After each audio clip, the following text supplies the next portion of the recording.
I'm going to talk about the generational divide here at SNAG. It's actually gotten really interesting to me because there's a new aesthetic coming up and a very different way of approaching craft, and I find it really energizing. I really like what some of the people who are 20 to 30 years old are doing these days, and for me, it's great to get to know a couple of these people. I've gotten to know Gillian Moore. I've gotten to know Robert Longyear, although he's not here. Um, I've gotten to know. I'm actually going to go sit down and talk with Gabriel Craig for the first time, and that'll be interesting. Um, and what I find there is that there's a kind of changing of the guard going on. I'm 60. So I've been going to these things since 1978. It's terrible, isn't it? And having been part of the yuppies who actually took over SNAG about that time. We sort of snatched SNAG from the hands of the founders, much to their distress, about 81. And now there's a new generation that's poised to snatch the organization from my generation's hands. In fact, in some ways, it's already happened. But it's the people who are doing the really interesting work that fascinate me.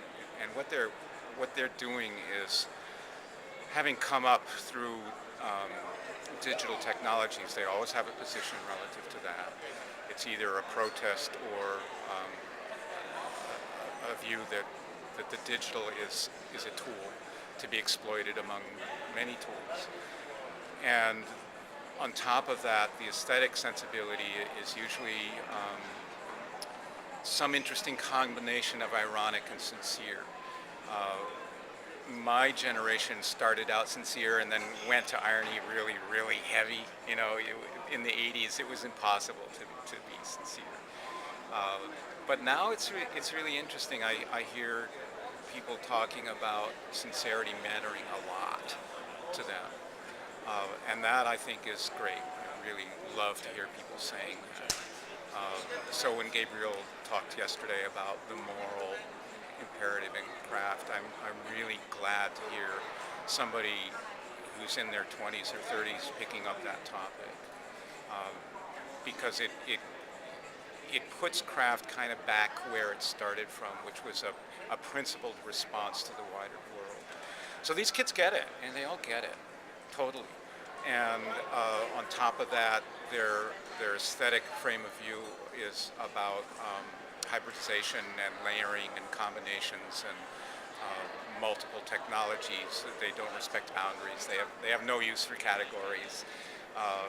Which is a little strange for me because philosophically I've been thinking about categories forever.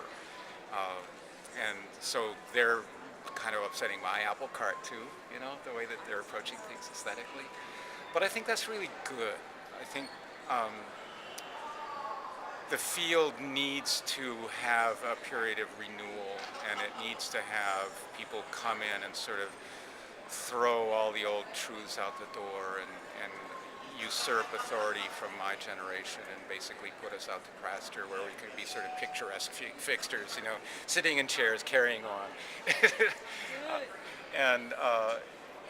and really kind of make this new attitude and this new aesthetic point of view take hold. So I'm all for it. I think it's great. I love what they're doing. I find it deeply stupid that some people in my generation resist this. It's as if their way of looking at the world is the only proper way, and it's just so wrong. It's just so fucking wrong. And the world is changing. It's changing very, very rapidly, as we were talking about with technology, and the kids get that, and a lot of people in my generation don't. So they better adjust.